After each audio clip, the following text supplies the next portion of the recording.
નમસ્કાર મિત્રો. Covishield vaccine અત્યારે ખૂબ ચર્ચામાં છે અને નેગેટિવ કારણથી ચર્ચામાં છે. આપણે એ વેક્સિન વિશે, એની સાઈડ ઇફેક્ટ વિશે ઘણું બધું સોશિયલ મીડિયામાં, ટીવીમાં અને પ્રિન્ટ મીડિયામાં સાંભળીએ છીએ. તો એમાં કેટલું સાચું છે, કેટલું ખોટું છે અને જે સાચું છે તે કેટલું મહત્ત્વનું છે એની બાબતમાં ચર્ચા કરીએ. પ્રથમ પ્રશ્ન, આ વેક્સિન કઈ રીતે કામ કરતી હતી? તો એક વેક્ટર વેક્સિન છે, એટલે કે એની અંદર એક ચિમ્પાન્ઝીની અંદર જોવામાં મળતા વાયરસ એડિનો વાયરસ, એની અંદર કોરોના વાયરસના ડીએનએ ઉમેરવામાં આવે લેબોરેટરીની અંદર.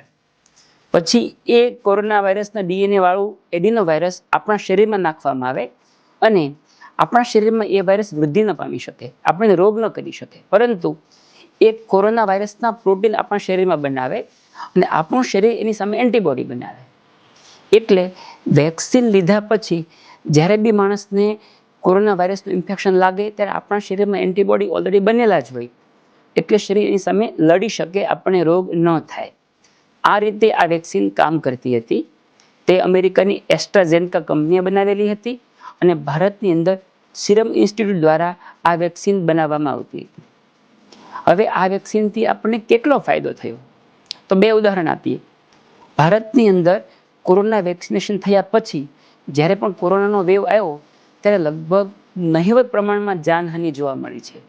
એની કમ્પેરમાં વિદેશની અંદર આનું પ્રમાણ વધારે રહ્યું છે, ઇન્ફેક્શન વધારે સિવિયર થયું છે, મૃત્યુ પણ વધારે રહ્યા છે. એટલે આ વેક્સિન ઇફેક્ટિવ તો હતી.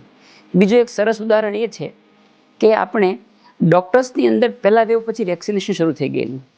જ્યારે પહેલો વેવ આવ્યો ત્યારે અમે લોકો ઘણા બધા માસ્ક, કેપ પહેરી, પૂરી પીપી કીટ પહેરી અને દર્દીની પાસે જતા હતા. તેમ છતાં પહેલા વેવ દરમિયાન ઘણા ખરા ડૉક્ટરને સિવિયર ઇન્ફેક્શન થયેલું અને અનફોર્ચ્યુનેટલી ડૉક્ટરના મૃત્યુ પણ થયેલા. પછી જ્યારે વેક્સિનેશન આપવામાં આવ્યું એ પછી ડૉક્ટર્સ ઘણા બધા કેઝ્યુઅલ હતા. લોકો કીટ બી વ્યવસ્થિત નહોતા પહેરતા, માસ્કનો ઉપયોગ બી કરતા પણ એટલું સરસ રીતે નહોતા કરતા. છતાં પણ વેક્સિન લીધા પછીના વેવમાં જ્યારે સમાજમાં મૃત્યુ સૌથી વધારે થયા ત્યારે ડૉક્ટરોની અંદર મૃત્યુ અને સિરિયસ ઇન્ફેક્શન સૌથી ઓછા હતા. એટલે કે વેક્સિન ખૂબ ઇફેક્ટિવ હતી. એટલે વેક્સિનની ઇફેક્ટિવનેસ વિશે મને લાગે છે બહુ પ્રશ્ન સમાજમાં જોવા મળતો નથી અને ન હોવો જોઈએ. પણ મહત્વનો વાત છે સાઈડ ઇફેક્ટ. જનરલી કોઈ બી વેક્સિન આપણે આપીએ એટલે તાવ, માથું દુખે, શરીર તૂટે, આ બધી સાઈડ ઇફેક્ટ બહુ સામાન્ય જોવા મળતી, દરેક વેક્સિનમાં જોવા મળતી હોય છે અને 1-2 દિવસમાં જતું રહે. એ કોવિડ વેક્સિનમાં બી આપણે જોયેલું. પરંતુ આપણી જે વાત છે કે સિરિયસ સાઈડ ઇફેક્ટની છે, તો શું સિરિયસ સાઈડ ઇફેક્ટ હકીકતમાં જોવા મળી છે? તો કે હા, જોવા તો મળે છે. શું થાય છે?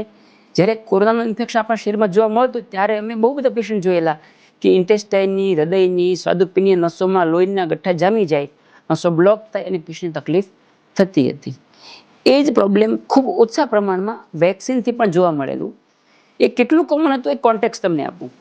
એપ્રિલ 2024 સુધીમાં બ્રિટનમાં 2.2 મિલિયન એટલે કે 22 લાખ ડોઝ વેક્સિનના આપવામાં આવેલા.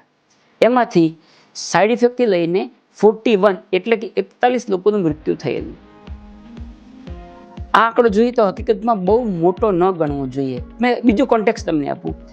અત્યાર સુધીમાં દુનિયાની અંદર કોરોનાને લઈને લગભગ 70 લાખ મૃત્યુ થયેલા. એટલે કે કોરોના ઇન્ફેક્શન થવાને લઈને દુનિયામાં આટલા વર્ષોમાં આટલા ડેથ થયા. એની સામે જો વેક્સિન આપવામાં ન આવી હોત તો કેટલા મૃત્યુ થતે? તો એક નેચરની અંદર આર્ટિકલ પબ્લિશ થયેલો, સંશોધન પબ્લિશ થયેલું, એ એવું કહે છે કે જો વેક્સિન ન આપવામાં આવી હતી તો બીજા 14 મિલિયન એટલે કે લગભગ 1.40 કરોડ મૃત્યુ વધારે થતે, જે વેક્સિનથી આપણે પ્રિવેન્ટ કરી શક્યા છીએ. એટલે કે વેક્સિનથી નુકસાન થયું છે એની કોઈ ના નથી. વેક્સિનની સાઈડ ઇફેક્ટ હોય જ, પરંતુ એની સામે ફાયદો ઘણો મોટો થયો છે અને આ વસ્તુ આપણને પહેલેથી ખબર પણ હતી.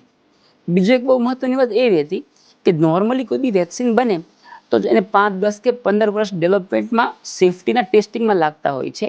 અહીં આપણી પાસે સમય ન હતો એટલે આ વેક્સિન ખૂબ જલ્દી ઉપયોગ કરવામાં આવેલો. એમાં અમને હેલ્થ વર્કર્સને તો સૌ સ્ટાર્ટિંગમાં બહુ ઓછા ટેસ્ટિંગ પછી વેક્સિન આપવામાં આવેલી, છતાં પણ બહુ સાઈડ ઇફેક્ટ એવી ખાસ થયેલી નહીં.